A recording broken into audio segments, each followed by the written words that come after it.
Bueno, y en estos días el tema de la vacuna ha sido un punto central de discusión y de mucha preocupación en realidad. No hay que bajar la guardia, señores, y no sabemos todavía a ciencia cierta cuándo al Perú van a llegar las vacunas. Sobre todo porque ya la semana pasada hablábamos de que en el Reino Unido, en Inglaterra, se ha empezado con la vacunación del laboratorio Pfizer, la vacuna de Pfizer, y en Estados Unidos el día viernes la FDA, este organismo que justamente aprueba medicamentos y alimentos, también le dio la autorización a la vacuna de Pfizer y se espera que en las próximas 2 semanas se comience con la vacunación a la población más vulnerable. Y uno se pregunta, bueno, ya hay vacuna de Pfizer, Moderna también está bien avanzada y los laboratorios están en eso, muy bien, por el avance tecnológico y científico, pero nos preguntamos cuándo va a llegar la vacuna al Perú y ahí ha habido, digamos, alguna discusión en particular de los miembros del famoso Comando Vacuna, Jaime Reusch, el señor Prato, criticando que no se ha hecho lo suficiente para obtener la vacuna y para cerrar contratos y comprar la vacuna y esta llegue lo antes posible a nuestro país. Ayer la presidenta del Consejo de Ministros, Violeta Bermúdez, en entrevista con Panorama, ya no habla del primer trimestre, ya no habla del primer trimestre, habla del primer semestre, es decir, ya no entre enero y marzo, ya esto podría irse hasta junio. Y veíamos también que salió una publicación de esta revista prestigiosa de Economist que señalaba que la vacuna estaría llegando a Perú todavía en el 2022. Estamos con Juan More Bayona, doctor en inmunología comparada e investigador de la Universidad Nacional Mayor de San Marcos. Doctor More, ¿cómo está? Muy buenas noches. Omar, buenas noches.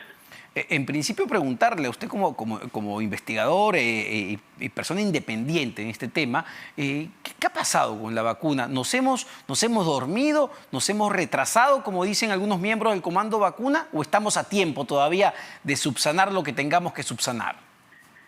Siempre hay tiempo para arreglar algunas cosas, acelerar procesos, pero también hay que entender que esto estamos en una situación de emergencia a nivel mundial, ¿no? Sí, claro. Y que definitivamente el acceso a las vacunas va a ser difícil para los países como el nuestro, ¿no? Como Perú. Y en ese contexto hay que entender que hay países que están teniendo una mayor tasa de casos y de mortalidad por COVID-19, mucho mayores que el nuestro, ¿no? En la actualidad, ¿no? Ahí me quería detener. ¿Por qué para países como el nuestro va a ser más difícil que la vacuna llegue en comparación a otros países? Me ponía a pensar en el cuadro de The Economist que ponía a Chile, Argentina, Brasil, México, digamos, en fechas mucho más cercanas, y a Perú nos ponían en el 2022. ¿Por qué más difícil para nosotros?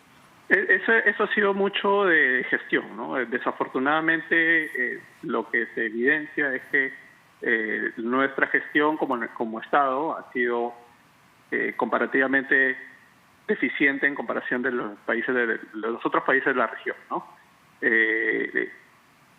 Y eso adicionado a, desafortunadamente, la inestabilidad política que ha habido en esta semana, ¿no? Eso ha dificultado definitivamente el llegar a consensos con las entidades, con las farmacéuticas, para tener un acceso directo a las vacunas, ¿no? ¿Usted cree que eso ha afectado? Se lo pregunto porque por ahí también veía un argumento en contra de eso, señalando que, bueno, finalmente la ministra Pilar Macetti es la misma, el viceministro Luis Suárez es el mismo, es decir, la gente del Ministerio de Salud no ha cambiado mucho, o sí tiene un efecto real el tema político. No, definitivamente esto también es político. Hay que quien quiera negar esto es un acceso a un fármaco que va a implicar salvar vidas a nivel mundial, ¿no? Entonces esto también implica un carácter político. Y desafortunadamente hay países que tienen una mayor estabilidad y aunado a eso, la mayor tasa de mortalidad que está pasando, por ejemplo, en Norteamérica, en Europa, hace que existan países que tengan una mayor prioridad para el acceso a esas vacunas. Ahora, si bien es cierto, The Economist ha hecho un análisis de que dentro de los países de la región algunos tienen más avances en esto. Sí. También hay que entender el contexto de que desafortunadamente igual son países de la región y van a estar retrasados en comparación con el resto de países a nivel mundial, ¿no? Ahora, ¿es verdad, doctor More, que no hemos firmado o los acuerdos suficientes? Me decían que solo tenemos un contrato firmado con Pfizer, pero hay que recordar, hay otros laboratorios, está el laboratorio de Moderna, Sinopharm, el AstraZeneca con Oxford. ¿Nos hemos dormido ahí en generar estos convenios? No, las conversaciones tienen que darse y han debido darse con tiempo. Eso está claro para todos. Pero es cierto también que la única que ha sido aprobada para su uso de emergencia es la de Pfizer, ¿no? Entonces hay que tener ahí un poco de cuidado también, porque ¿qué pasa si se firma un convenio o se entrega dinero a una farmacéutica de que después no tiene aprobada su candidata vacunal? Entonces también es algo que los estados se tienen que prever. Eso no quita que no se establezcan acuerdos y compromisos, ¿no? Ahora, dentro de esos acuerdos y compromisos, evidentemente, hay países que tienen una diplomacia y una gestión y una negociación más fuerte que el nuestro, y eso es algo que tenemos que aceptarlo como nación. Nosotros no vamos a competir con Estados Unidos o con los países de Europa que tienen una política mucho más fuerte que el nuestro, ¿no? Y es algo que se veía venir desde hace muchas semanas, ¿no? Si bien es cierto, el gobierno con mucho entusiasmo anunciaba que se podían tener incluso hasta fines de este año. Sí, claro. La realidad nos decía que en el eventual caso que tengamos vacunas aprobadas, los países con mayor política y con mayor casos en la coyuntura en las que se aprueben, iban a tener la prioridad, ¿no? Y ahora, doctor More, ¿estamos preparados para la llegada de las vacunas a Perú? En el sentido que leía que, por ejemplo, la de Pfizer, que tiene un alto nivel de eficacia, necesitaba un sistema de frío muy complejo. Y no sé si eso va a venir con la vacuna, cómo va a ser el proceso de recepción, distribución, aplicación en nuestro país. ¿Estamos preparándonos ya para eso? Eso es algo que está en el plan del Ministerio de Salud. Ellos elaboraron hace unas semanas un plan para equipar al país con ultracongeladores y todo el sistema de cadena de frío para mantener esta vacuna que requiere, sin lugar a duda, una cadena de frío mucho más estricta que otras vacunas. Y eso va a depender mucho de la capacidad. Yo a la fecha no veo que estemos en la capacidad de recepcionar esas vacunas. Esa es nuestra realidad. Tal vez en Lima y algunas otras regiones de costa tengan cierta capacidad, pero a nivel nacional eso es muy lejano, ¿no? Ya, pero ¿de qué va a depender eso, doctor? Porque conversaba ayer con un médico que radica en Miami, en esos laboratorios que están viendo el tema de la vacuna de Moderna, y me decía que para el caso de Pfizer, la vacuna, entiendo, necesita estar a menos 70 centígrados, ¿no? Una barbaridad, un sistema muy especial. Sí, incluso para Estados Unidos es un problema, para algunos estados en Estados Unidos es un problema. Imagínese que para los que nos escuchan es un problema mucho mayor para nosotros, ¿no? Entonces, bajo ese escenario, lo ideal y lo prudente ahora es prepararnos para cuando las vacunas estén en acceso para nosotros. Y eso va a implicar unos meses, ¿no? Ya la primera ministra ha anunciado que va a ser para el primer semestre, que muy probablemente sea para fines del primer semestre. Entonces vamos a tener unos meses en los que necesitamos prepararnos para recibir esa vacuna, ¿no?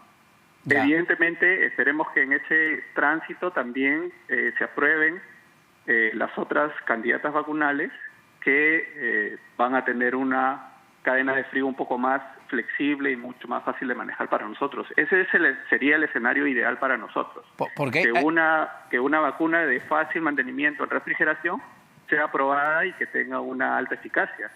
Porque hay varias consideraciones que tener en cuenta para, digamos, la llegada de una eventual vacuna. Por un lado, lo estamos conversando, el tema de la infraestructura, cómo la vamos a recibir, si es una vacuna que necesita un nivel de frío como la de Pfizer, y también la distribución, ¿no, doctor More? Es decir, la gente que va a aplicar, vamos a necesitar ejércitos de aplicadores, una logística importante para la distribución y aplicación. Ahora, ciertamente los programas de vacunación en el Perú competitivamente con otros países es muy bueno. Eso hay que reconocerlo y eso nos va a servir para establecer en el eventual escenario cuando tengamos las vacunas un plan de vacunación. Ahora, eso va a depender mucho también ciertamente de qué vacuna sea la que llegue, Sí. muy probablemente la de Pfizer, ahí sí las condiciones van a cambiar y en ese escenario necesitamos establecer pilotos de vacunación, ¿no? Pequeños formas de vacunar a una pequeña población para ver cómo se implementa ese programa de vacunación, ¿no? Después extrapolarlo ya a la población nacional, ¿no? Doctor More, una última pregunta, no tanto que tenga que ver con la vacuna, que me queda claro que va a tardar todavía algunos meses en llegar, sino la eventualidad de una segunda ola en nuestro país. Cada vez se habla más de que tengamos cuidado porque nuestro comportamiento en las últimas semanas, en específico en diciembre, puede estar generando que en enero o febrero se produzca una segunda ola en nuestro país. ¿Cuán posible es esto? La posibilidad está, y lo que nos debería preocupar no es tanto si va a ser una ola o va a ser un brote, lo que nos debería preocupar es que los casos se están incrementando, independientemente si los casos van a ser mayores que lo que nos han pasado en los meses anteriores o van a ser menos. Lo que nos debe enfocar ahora, nos debe preocupar y nos debe llamar a la atención es los casos se están incrementando. Debemos evitar llegar a una ola y ahora debemos tomar acciones. Mientras más temprano tomemos acciones, mucho más fácil de manejar será. Perfecto, mucho ojo con eso entonces. Muchas gracias, doctor More. Juan More Bayona, él es doctor en Inmunología Comparada e investigador de la Universidad Nacional Mayor de San Marcos. Así que ya saben, la vacuna va a tardar todavía unos buenos meses en llegar a nuestro país. Lo que nos toca a nosotros es cuidarnos, señores, para evitar contagiarnos y contagiar al resto. Vamos a una pausa. No nos vamos a salir del tema médico, porque claro, ¿qué hacemos en tanto? ¿Qué tratamiento seguir si un familiar se contagió de la COVID-19 y está mal en este momento? ¿Qué hacer? ¿Es verdad que la ivermectina nos puede ayudar? Lo respondemos después de la pausa.